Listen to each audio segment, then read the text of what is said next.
She said, "My feelings for you are not romantic." I said, "Appreciate the feedback." What she didn't know was that the engagement ring was already in my glove box. Hey, Reddit. My ex told me she just wanted to be friends, so I treated her like one. Split bills, no favors, zero perks. She didn't like the lesson, but that was only the beginning. Let me tell you how it all went down. My name's Nick Rowe, 30 years old. I analyze data for a living, which basically means I spend most days turning chaos into clean lines. I keep things simple. Gym after work, clean apartment, minimal noise.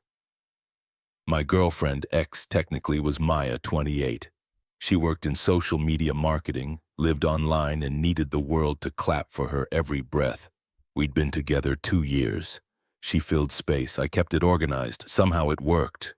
Or I thought it did. Friday ran like clockwork. I left the office at 6 o'clock, hit the gym, and stopped by Rossi's, our spot. Chicken piccata for her, bolognese for me, and a small box of tiramisu. She called it her little heaven. I called it leverage. In the glove box, tucked under insurance papers, sat the receipt for a ring I'd spent months saving for, paid in full. The ring was ready for pickup. I planned to propose on her next birthday. She liked grand gestures. I was ready to give her one. The second I opened the apartment door, something shifted. The lights were dim. The wrong playlist was on. Slow R&B. Something she liked when she wanted attention. The air smelled heavy with her perfume, the one she used before a big pitch or a fight. Her laptop sat closed on the counter, wine glass half full.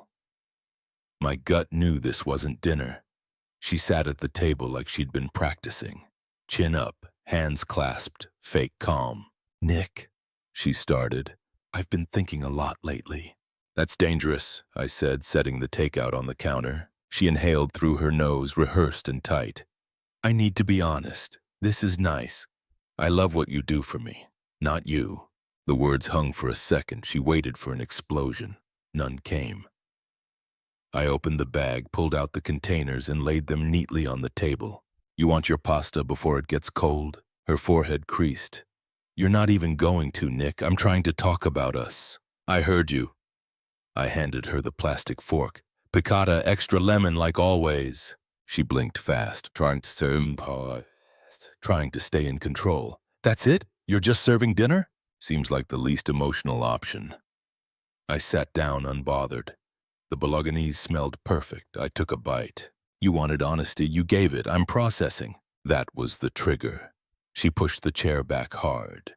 "You're impossible. You don't feel anything, do you? Everything with you is logic, spreadsheets." Silence. I shrugged. Silence keeps people from saying things they'll regret. "God, you're emotionless." "No," I said, reaching for the tiramisu box. "Just finished caring." I peeled the lid off, took a slow forkful. Creamy, perfect. The sugar hit. "Still sweet," I said quietly. "Just not worth the price anymore." She froze, lips parted like she didn't recognize me. I kept eating. She turned away, muttering, "You always win by doing nothing." Then stormed down the hallway, door slamming behind her. The apartment went still again. I finished half the dessert, covered the rest, and cleaned the counter. Her perfume still lingered in the air, but the warmth was gone. It smelled like the end of something. I sat at my desk and pulled my phone out, opened the photo of the ring receipt. Simple gold, clean design, exactly her taste. I stared at it, no anger, just numbers adding up wrong, then held delete and watched it vanish. The screen dimmed. Old habits kicked in. I opened my laptop, created a new spreadsheet, labeled it shared expenses, temporary columns for rent, groceries, utilities. If we were friends, we'd split things like friends. The city outside hummed, cars sliding past in the rain. I caught my reflection in the window. Same face, just quieter. There was a dull ache in my chest, not heartbreak, just the echo of wasted effort. Maya wanted friendship. I decided to show her what that actually looked like. The next morning, I made 1 cup of coffee. Mine. The machine hissed like usual, but there was no second mug waiting. When she wandered in wearing my old t-shirt, she squinted at the counter. "Forget mine?" "No," I said, sipping. "You said we're friends. Friends make their own." By lunch, I'd stopped fixing her tech problems, too. Her laptop froze in the middle of a meeting and she called from the other room. "Nick, it's lagging again. Geek Squad's open late," I said without looking up. Bills got split clean down the middle. I itemized groceries, utilities, streaming services, every cent. She'd been freeloading for a while. She just hadn't noticed. The fridge looked bare but honest. No imported yogurt, no overpriced oat milk. When she added beauty products to my Amazon cart, I deleted them before checkout. Then I took the receipt to the jeweler and returned the ring. The refund hit 2 days later. Clean exit on paper, at least. On Sunday, I replaced the framed vacation photo above the TV with a plain black clock. Minimal, silent, accurate. When she saw it, she frowned. "Where's the photo from the beach?" "Storage," I said. Time felt more relevant. The first week, she acted like nothing had changed. The second, she didn't know how to act. One day, she brought home cupcakes and tried to chat. The next, she slammed cabinets hard enough to rattle the glass. She couldn't decide if she wanted to flirt or fight. "Remember when we used to cuddle after work?" she asked one night. "Yeah," I said. I also remember paying rent for my own side of the couch. At the gym, James, my training partner, noticed the new energy. "Bro, you look lighter. You detoxed a drama bomb." She wanted to stay friends. I said, "Now she's getting the demo version." James laughed. "She canceled premium but still wants ad-free service. Subscriptions end when payments stop," I told him. Maya's mood swings became her cardio. At home, she was warm. Online, she was volcanic. Her posts turned into cryptic therapy sessions. Strong women don't chase, they attract. The next day, funny how love dies quietly. In person, she poked at me just to see if I'd react. I didn't. "You're emotionally unavailable," she said during dinner one night. "I'm just selective," I answered. "You're cruel." "No," I said, "just disciplined." She hated how calm I was. Every time she pushed, she got silence back, and silence made her unravel faster. A few nights later, after another argument that went nowhere, she demanded, "How can you sit there like nothing hurts you?" "Because you wanted honesty," I told her. "Friends don't weaponize it." That line ended the conversation. She grabbed her purse and left. The new clock ticked louder after the door slammed. Days passed like that. Routine. Predictable. Peaceful. Then the lease renewal letter arrived. I opened it at the counter, read it once, folded it neatly, and said to myself, 2 months left. Perfect. When she came home, she spotted the letter and froze. "We're renewing, right? We can just split everything like we have been." "I'm not renewing," I said. Her footbits fell. "Wait, you already found another place?" "Not yet," I said.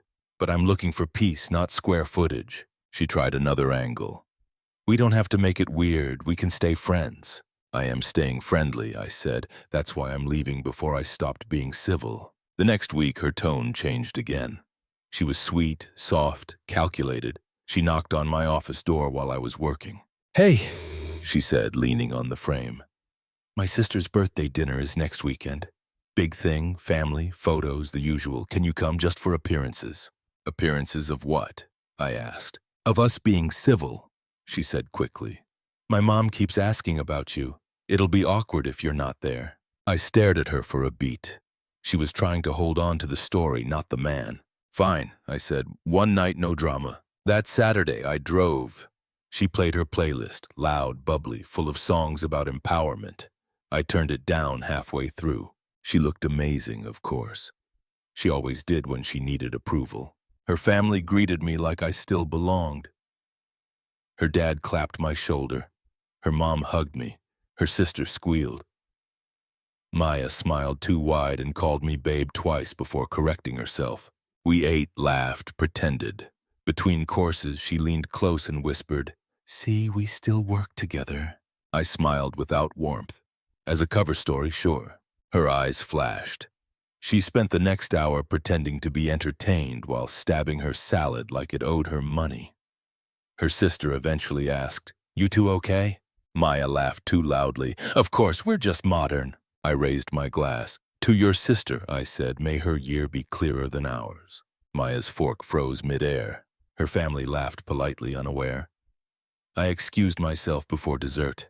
Outside under the parking lot lights, she caught up. You didn't have to humiliate me in there, she hissed. I didn't, I said. You just stopped fitting the picture. You embarrassed me in front of my family. I was polite, fed, and sober, I said. That's more than some boyfriends manage. Her eyes shimmered, anger hiding under panic. Why are you acting like none of this matters? I unlocked the car. Because you said it didn't. The ride home was dead silent. She stared out the window. I focused on the road.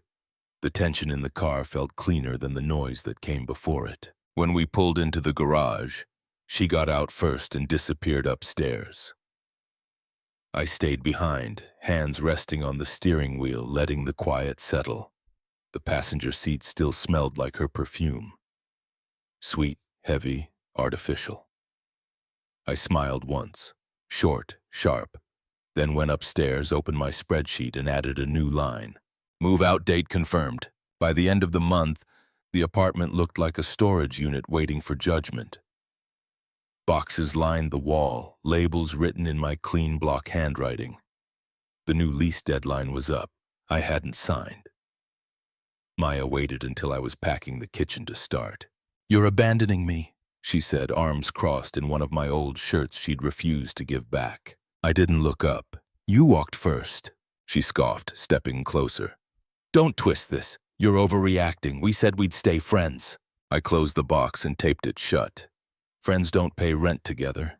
You're just punishing me, she shot back. You're being spiteful because you can't control me anymore. I laughed once, quiet but sharp. Control you? You fired HR but still want the benefits package? Her jaw dropped. You think this is funny? A little, I said. Mostly educational. She tried a different strategy. Her last card. Soft voice, slow walk, hand on my shoulder. We can fix this, she whispered. It doesn't have to end. I turned slightly so her hand slipped off. It already did. You just showed up to the rerun. That cracked her composure. You're really leaving me here alone. You have friends, family, followers, I said. You'll be fine. Her voice broke. I don't want to start over. Then you shouldn't have ended it, I said, lifting the last box. She stood there, speechless, mascara starting to bleed under her eyes. The smell of her perfume filled the room again. The same one from the night she killed the relationship. 2 knocks hit the door. James and Ben walked in like backup arriving on cue. James grinned. Operation Evacuation Row, you ready? Almost, I said. Maya looked at them incredulously. You brought help?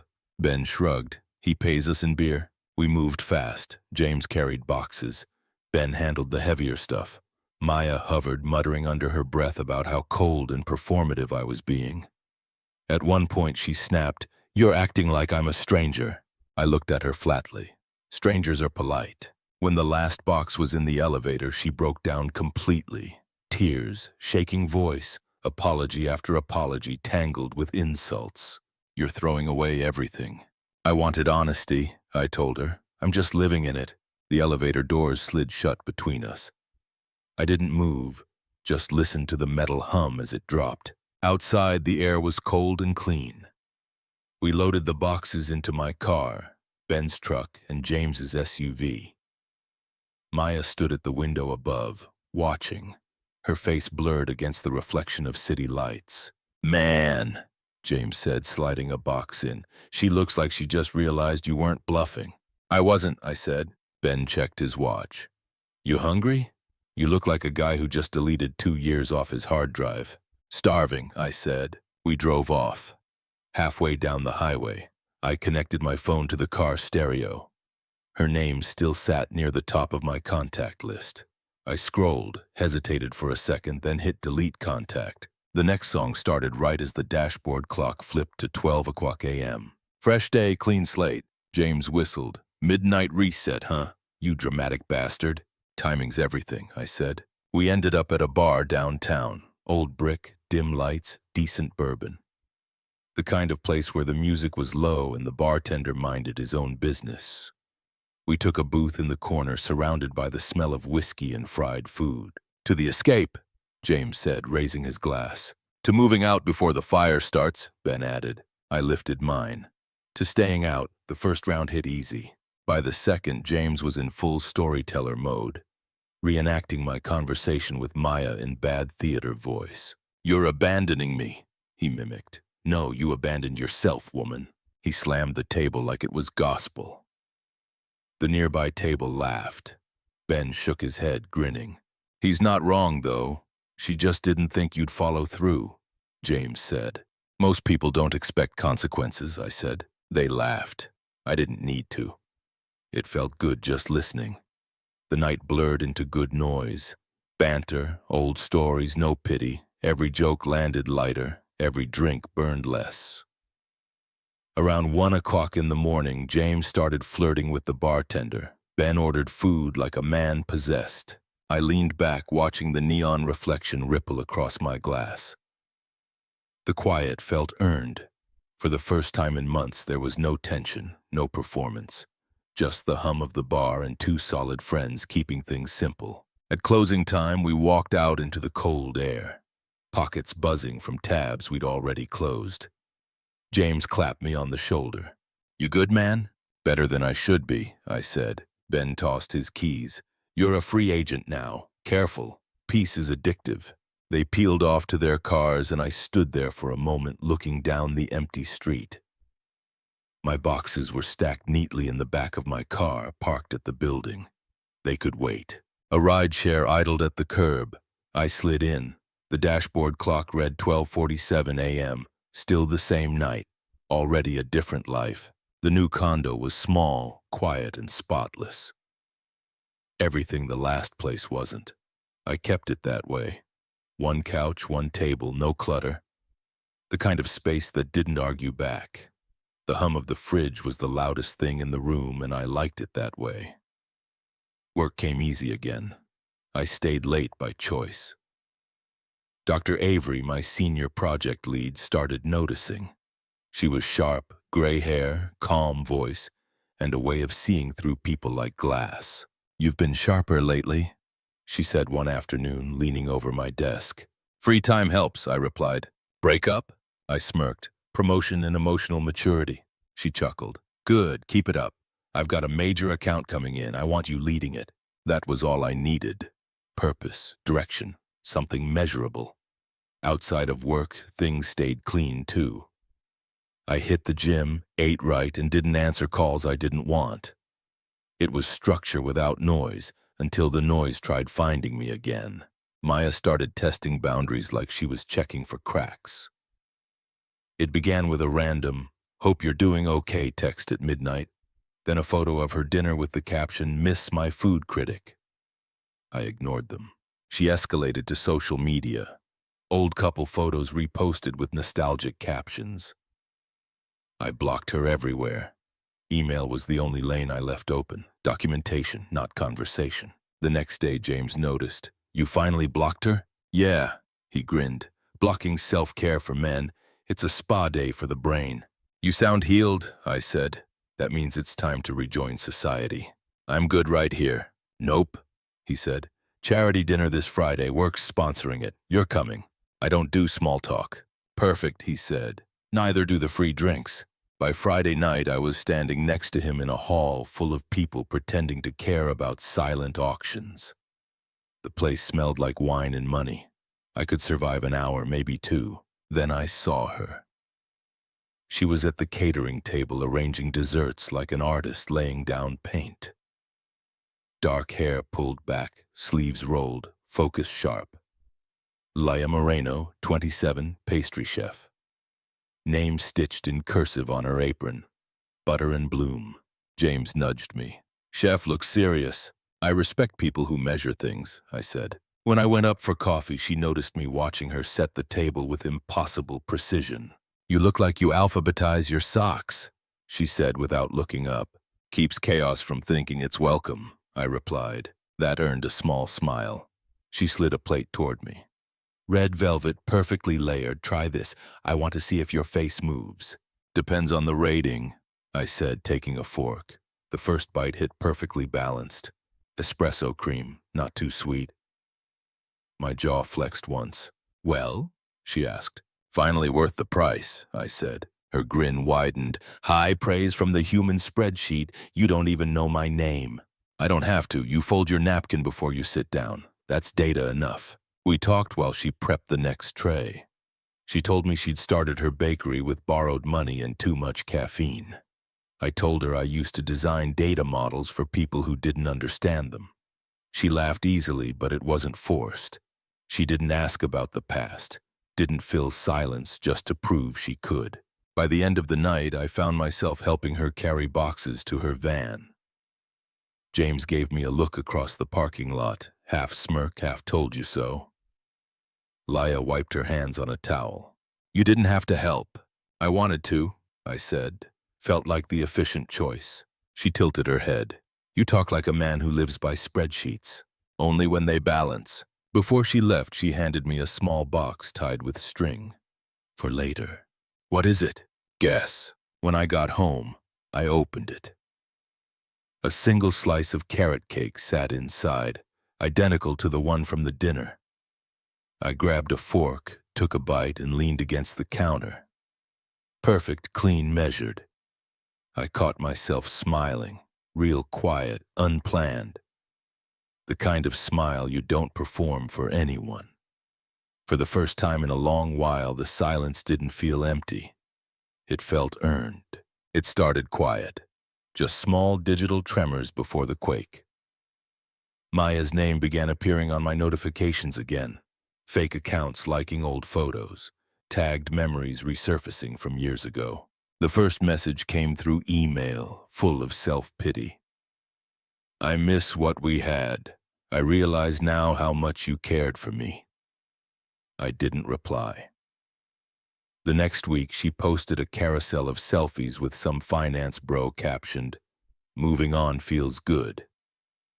A day later, she deleted it and replaced it with a quote about men who pretend to be stoic but are emotionally vacant. James sent me screenshots with the caption, "She's speedrunning all 5 stages of grief, bro." "Looks like she skipped acceptance," I said, "or never downloaded it." I laughed once, but it wasn't funny. People who live online can't stand silence. It's too loud. Then came the voice messages. Drunk, slurred, emotional car crashes. "You'll never find someone who knows you like I do." Another a few hours later. "You think you're better than everyone because you don't feel anything." Then the last one. A quiet sob followed by, "I hate that you're okay." I deleted all 3. For a while, she went quiet again, and I thought the storm had passed. Then she showed up in person. It was a Tuesday evening, gym night. I'd just finished a set when I heard my name echo through the noise. "Nick!" I turned and saw her at the front entrance. Makeup smeared, eyes too bright. She was talking too loud, drawing attention like she needed an audience. "You've been ignoring me!" she shouted across the room. "You think you're better than me now?" I put down the weights, wiped my hands, and walked over, calm, measured steps. The closer I got, the more people turned to look. "Maya," I said quietly, "you're embarrassing yourself, not me." She flinched like she'd been slapped without touch. "Don't you dare talk down to me." "I'm not. I'm just asking you to stop before you regret the encore." She tried to argue, but security had already started walking over. They knew me. I nodded at them once. They handled it from there. She protested, cried, made a scene, and they guided her outside. James was at the squat rack shaking his head. "Bro, she just unlocked the bonus stage. She'll run out of lives soon enough," I said. He snorted. "Man, she speedran all 5 stages of grief in public." By the time I showered and left, the parking lot was empty. The peace returned like someone flipped a switch, but Maya wasn't done. She just changed platforms. 2 days later, her truth post hit social media. A full-blown rant calling me toxic, emotionally manipulative, and cold. She said I'd gaslit her into isolation. It was dramatic enough to go semi-viral. Her friends flooded the comments with sympathy. A few mutuals sent me screenshots asking if I wanted to clarify my side. I didn't. Silence outperforms outrage every time. James texted me a meme of a dumpster fire with the caption, "Your ex right now." I replied, and at least it's providing light. I went to work the next morning like nothing had happened. Dr. Avery glanced up from her laptop. "You good?" "Never better," I said. She nodded once. "Then keep it that way." That night, I stopped by Butter and Bloom. Laya was closing up, boxes of pastries stacked behind her. The smell of sugar and espresso cut through the cool air. "You look like a man who just watched someone else's life burn down," she said, noticing my expression. "Just another episode of bad reality TV," I said. She laughed softly, wiping her hands on her apron. "I saw the post. People sent it to me." "Of course they did." "You really don't fight?" she asked. "Only when there's something left to win." She studied me for a moment, then nodded. "Most people can't resist defending their name. My name doesn't need defending, it's spelled right already." Her smile lingered longer than it should have. "You ever get tired of being unshakable?" "Not yet," I said. She poured 2 coffees and handed me one. We sat on the counter, legs dangling, the bakery dark except for the soft glow from the display case. She told me about her ex, a musician who wrote love songs for every girl but never for her. I told her about Maya. Short, factual, no bitterness. She listened without judgment, just quiet understanding. "I don't think you're cold," she said finally. "You just stopped volunteering for pain." That's one way to put it. We finished our coffee in silence. It wasn't awkward. It was clean. Outside, the city hummed, and for once, it didn't feel like a reminder of anything, just background noise. Before I left, she handed me a small pastry box. "For surviving the internet." I raised an eyebrow. "What's inside?" "Peace in layers," she said. "Honey cake." When I got home, I opened it on the counter. The first bite hit, balanced, steady, perfect. No drama, no echo, no past. I leaned against the counter, staring at the skyline through my window. The city lights flickered, faintly reflecting on the glass like the clock from my old apartment. I checked my phone once more. The notifications had slowed, her name buried under other things. I turned it face down and took another bite. Finally worth the price. 6 months passed. Life had gone still in the best way. My condo stayed clean, work stayed sharp, and drama stayed blocked. Dr. Avery had just handed me another big client. "You've got precision most people fake," she said. I nodded. Occupational habit. James was still around. Gym, bourbon nights, sarcastic therapy sessions. We didn't talk about Maya anymore. Not until she forced her way back into the conversation. It was late Thursday evening. We were leaving the gym, laughing about James's latest dating disaster. The parking lot lights buzzed overhead, the air cool and heavy with humidity. That's when I saw her. Maya leaning against my car like a ghost that hadn't figured out she was dead. Her hair was messy, makeup streaked, eyes wide with the kind of desperation that comes from running out of stories. She smiled when she saw me, but it cracked halfway through. "Nick," she said, stepping forward, "you look good." I sighed quietly, "And you don't." James froze beside me. "You want me to—" "No," I said, "it's fine." He gave me a look, the kind that said, "Call if you need cleanup," and walked off toward his car. Maya's voice wavered between anger and nostalgia. "You're still the same. Cold, untouchable. I used to hate that, but now I get it." "Congratulations," I said, unlocking my door. "Closure's free tonight." She stepped closer, words tumbling faster. "You think you won, don't you? You and that bakery girl, you just replaced me." I looked at her calmly. "You left, I filled the space." Her laugh came out broken. "You always make everything sound so logical, but you don't know what it's been like for me."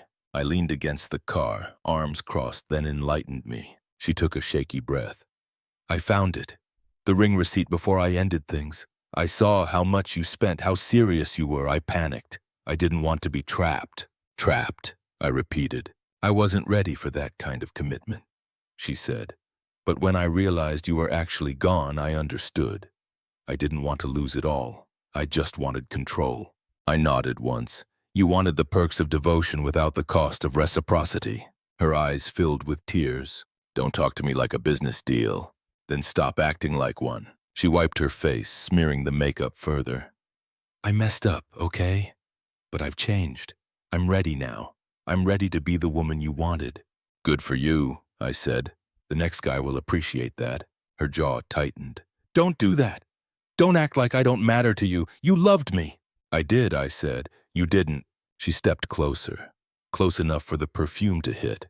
A mix of old memories and poor timing. I do now, she whispered. Let's start over. Let's get married. It's not too late. I couldn't help the small laugh that escaped. Not cruel, just tired. You want the ring back? She nodded eagerly. Yes, I deserve that chance. I looked at her for a long second, then said, After everything you said and did, I'd rather throw it in the trash than put it on your hand. Her mouth dropped open. You're unbelievable. You think you're some perfect man. You're an abuser, Nick. A manipulator. You make people feel small just so you can feel big. I smiled faintly. If calling me that helps you sleep, go for it. She started crying harder, the kind of sob that didn't sound real anymore. I just want us back, she said through the tears. I want you. I unlocked the car, opened the door, and said quietly, You want the version of me that tolerated you. He doesn't live here anymore.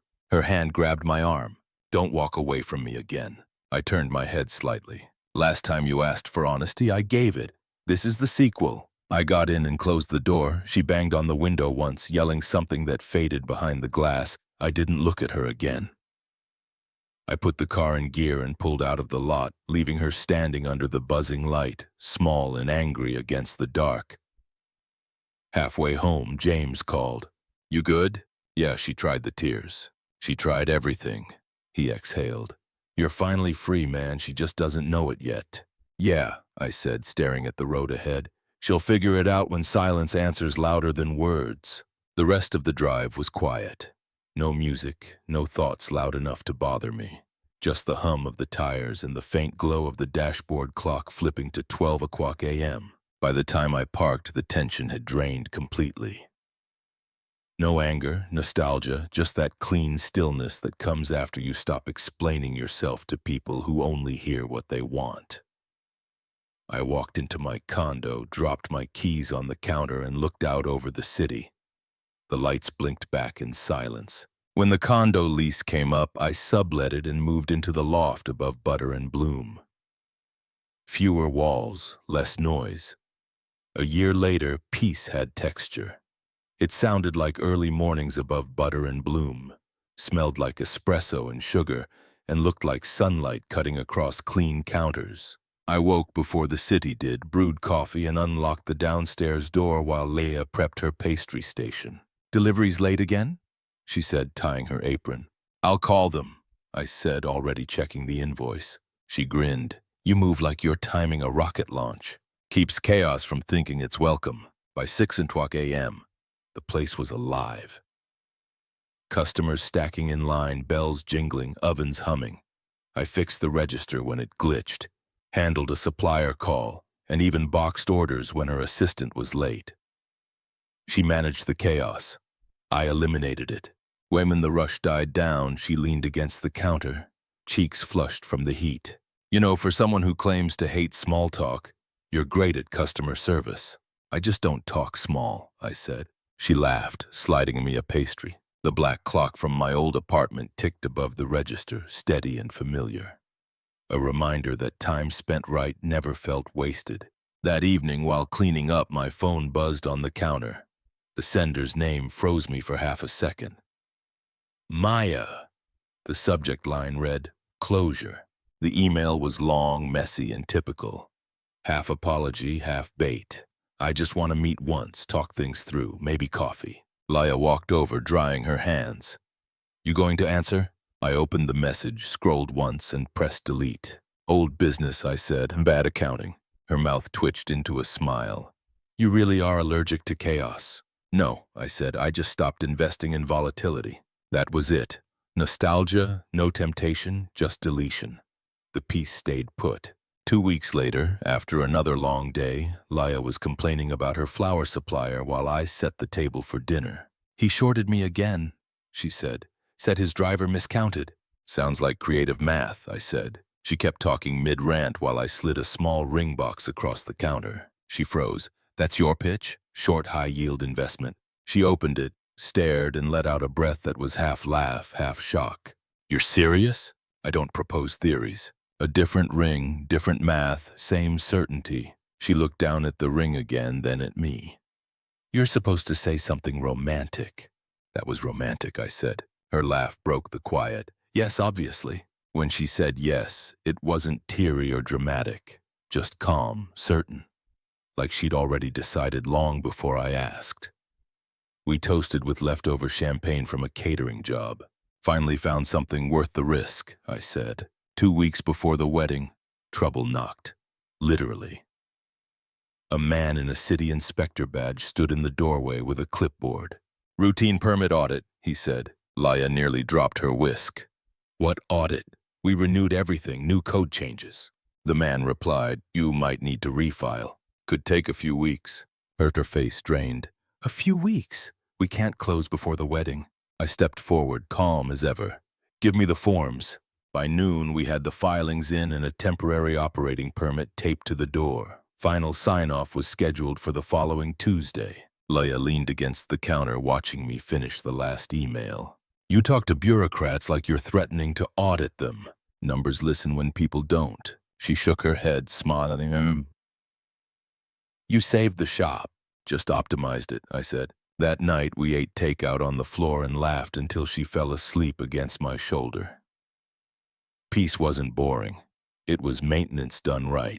At the rehearsal dinner, the only turbulence came from Laya's mother, a kind woman but suspicious of quiet men. He's polite, she told Laya in front of everyone, but he's so still. Does he ever raise his voice?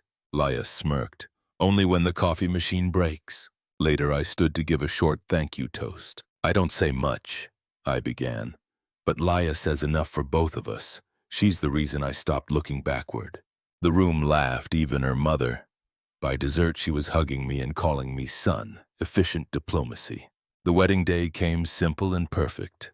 Small garden behind the bakery, soft jazz, trays of pastries instead of cake. James was my best man, already 2 glasses ahead, but still managing to be charming. Dr. Avery showed up, sharp as ever, and nodded her approval like she'd just signed off on another successful project. The vows were short. Laya said, you make silence sound like trust. I said, you turned it into home. When James gave his toast, it was half roast, half sermon. Nick taught me the best workout for heartbreak, blocking X's and lifting peace like a dumbbell. The crowd roared. We ended the night the way we lived. Calm, deliberate, useful. Instead of tossing flowers, we boxed leftover pastries and delivered them to the shelter down the street. The volunteers were surprised, grateful. Laya's eyes glowed in the car ride home. You know you're not bad at this partnership thing. I had a good teacher, I said. A week later, through the grapevine, I heard Maya had seen the wedding photos. Someone from the gym mentioned she wasn't taking it well. I didn't ask for details, but I pictured it easily. Her apartment lit only by her phone screen. Wine glass half empty. Scrolling through photos of me and Laya. Our simple ceremony, the smiles, the pastries. She'd post something cryptic about timing and closure. Wait for likes that never turned into replies, then close the app to a silence she hadn't earned. The contrast didn't make me smug, it just confirmed I'd chosen right. Some people chase noise their whole lives and call it love. I'd learned better. A few nights later, Laya and I climbed onto the bakery roof after closing. City lights stretched out in gold lines across the horizon. She brought out 2 plates of tiramisu, her recipe perfected over time. I think this one beats the last batch, she said. I took a bite.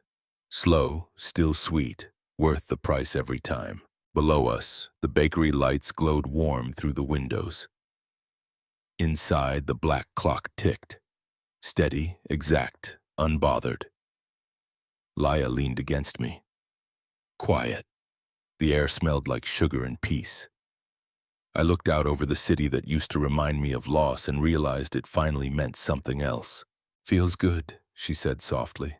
What does building something that doesn't need fixing? I nodded once. Maintenance is underrated. The clock ticked on, time doing its job. Peace isn't found after chaos. It's maintained when you stop inviting it in.